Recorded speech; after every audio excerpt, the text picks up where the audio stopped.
Welcome to our channel. Today we how to connect a Wallbox. To connect a Wallbox via Home Assistant integration, begin by accessing your Home Assistant dashboard. Log in using your admin credentials. Navigate to the configuration section in the sidebar. Click on Integrations to access available integrations. In the bottom corner, locate and select the Add Integration button.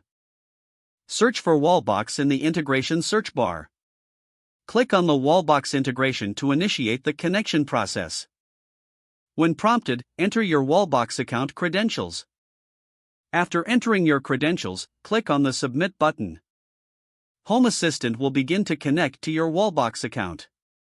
Once connected, Home Assistant will automatically detect any Wallbox devices linked to your account. Select the Wallbox device you wish to integrate into Home Assistant. Confirm and complete the integration setup as guided on the screen.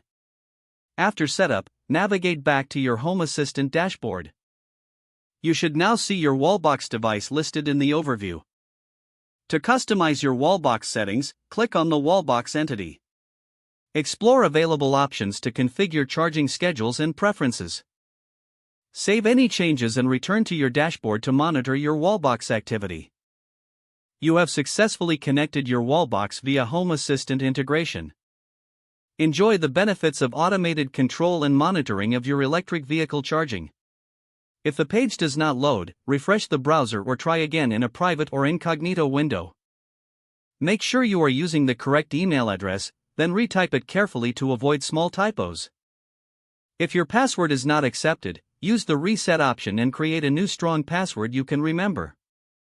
Check your spam folder for verification or security emails, then complete any requested confirmation steps. Enable two-factor authentication if available to improve account security and reduce unauthorized access risk. After signing in, review your profile details so your contact information and settings are accurate and current. If you see an error message, note it down and try again after restarting your device and internet connection. Log out when you finish, especially on shared devices, to keep your account and payment information secure. Don't forget to like this video and subscribe to our channel for more step-by-step tech guides.